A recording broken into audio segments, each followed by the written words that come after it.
Servus und grüß dich zum 4. Mal von Sölden to go. Das ist die Vreni und ich bin der Manu. Wir befinden uns heute bei sagenhaftem Wetter inmitten vom Skigebiet von Sölden, umrandet von den grandiosen Ötztaler Alpen und mit einem Haufen 3000ern. Und heute haben wir was vor, Vreni? Heute zeigen wir dir die 5 coolsten Fotopoints, die es gibt in Sölden. Das war gar nicht so leicht, weil schau mal an, was für ein grandioses Panorama und spektakuläre Aussichten es hier gibt. Aber wir haben uns ein Best gegeben und weil man natürlich, wenn man vor Ort ist im Urlaub, diese Momente gerne festhalten möchte und auch vielleicht daheim zeigen möchte, nehmen wir dich halt mit auf ein Fotosafari und zeigen dir, wo man die coolen Fotos machen kann. Ich hoffe, wir haben eigentlich jetzt schon neugierig gemacht. Wir sind da oben jetzt auf der Schwarzen Schneide, über 3300 Meter. Leider muss man da zu Fuß hochgehen, aber es ist natürlich auf alle Fälle wert, da hochzulaufen. Vor uns Ausblick nach Südtirol, hinter uns Ausblick auf die Wildspitze, rechts der Tiefenbach und links haben wir den Rettenbach. Und um das jetzt festzuhalten, Vreni, gehen wir gleich ein Foto machen, oder? Genau, richtig.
Wir haben uns jetzt von der Schwarzen Schneide runtergekämpft durch den Skitunnel auf den Tiefenbachgletscher mit der Gondel hoch.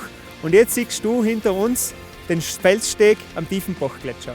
Architektonisch, glaube ich, ganz eine lässige Geschichte.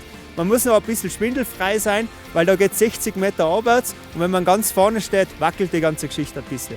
Aber warum wir da sein und warum es für uns ein super Fotopoint ist, das Besondere am Felssteg ist nicht nur die Architektur, sondern auch hinten mit einem freien Blick auf die Wildspitze, höchster Berg Nordtirols.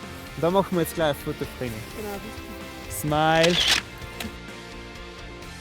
Zack, haben wir erledigt, oder Vreni? Genau. Und jetzt fahren wir zu unserem nächsten Fotopoint, zum Rettenbachgletscher, zum Weltcup-Stadion.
Am Weltcup-Hang am Rettenbachferner. Weißt du eigentlich, dass der Rettenbachferner und der Tiefenbachferner die größte Vergletscherung der Ostalpen ist? Und dass hier, da wo du einen schönen Urlaub machen kannst oder machst, manchmal sehr hart trainieren. Genau, das Ganze passiert im Oktober. Da ist das ganze Weltcup-Team, also die Herren und die Damen da zum Trainieren alle hart darunter. Und das sehen wir gleich hinter uns, die steilste Piste vom Skiweltcup oder beziehungsweise einer der härtesten Pisten vom Skiweltcup bis zu einer Neigung von 60%. Was wir aber noch haben, ist am Ende vom Winter, alle 2 Jahre, im April, können wir einen Gletscher als Kulisse hernehmen. Das bietet sich wie ein Theater an. Da spielt man dann das Hannibal-Schauspiel.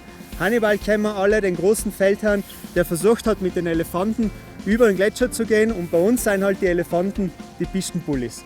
Und jetzt, Vreni, werden wir noch ein Foto für uns machen, dass wir das auch gleich mit dabei haben, oder? Genau. Smile. Zack. Gut.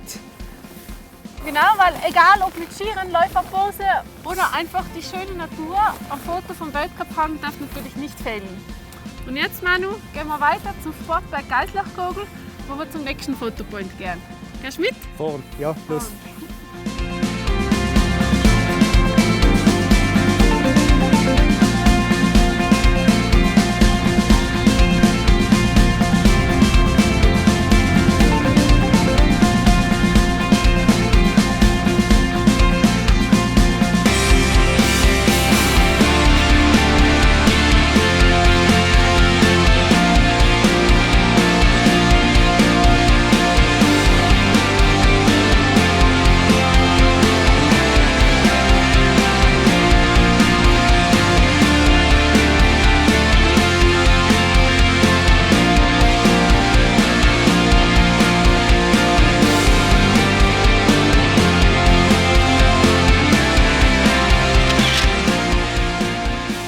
Nach einer sensationellen Abfahrt vom Gletscher sind wir jetzt am Geislachkogel angekommen, auf über 3000 Meter. Und da lohnt es sich sowieso einmal das Handy auszupacken und einmal ein Urlaubsfoto zu machen. Warum? Hinter uns ist der Ice Cube bekannt, nicht nur für die Architektur, sondern auch für sein sensationelles Essen, was es da gibt. Dann haben wir noch einmal einen James Bond Spectre im Film, das war eine Filmlocation. Aber was viel cooler ist, wenn man ein bisschen die Augen aufmacht, der sieht rechts unten den Geislachsee. Und was ist besonders am Geislachsee? Der hat eine Herzlform. Genau, richtig. Und weil wir schon mal da sind, machen wir jetzt selber auch noch mal ein paar Bilder. Sehr gut. Apropos Bilder, ich würde mich freuen, wenn du bei deinen Fotos den Hashtag Sölden verwendest, weil dann werden wir vielleicht dein Foto auch bei den Social Media Seiten von Sölden verwenden. Und jetzt, Manu, jetzt gehen wir weiter zum letzten Fotopoint. Und auf geht's. Genau.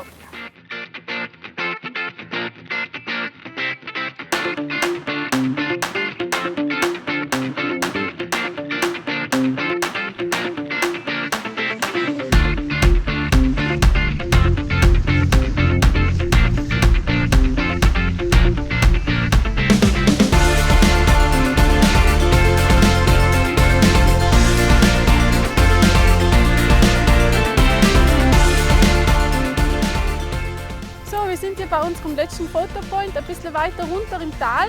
Hinter uns sind zahlreiche Hütten und Almen, wo man gemütlich auf einer Terrasse die wunderschöne Aussicht in sich aufnehmen kann und natürlich Fotos machen kann. Was man auch gut sieht, ist der markante Berg Niederkogel, für mich der Hausberg von Sölden. So, das war's jetzt von unserer Fotosafari für den heutigen Tag. Wir haben die 5 wichtigsten Punkte für euch rausgesucht, wo wir zwar gedacht haben, da ist am lässigsten, aber es gibt noch unzählige viele mehr. Und wir würden auch gerne wissen, wo ihr das lässigste Foto in Sölden geschossen habt. Abonniert unseren YouTube-Channel, lasst uns einen Kommentar oder gebt uns ein Like, da würden wir zwar ins volle Frieden. Und das nächste Mal, sage ich eins, geht es über Schaufeln und PS. Der heutige Tag ist noch lang nicht aus, oder Vreni? Und deswegen schnappen wir jetzt noch einmal die Ski, gehen eine Runde Skifahren. Ciao, bitte, ciao. Und wir brechen jetzt auf. Genau, vielen Dank.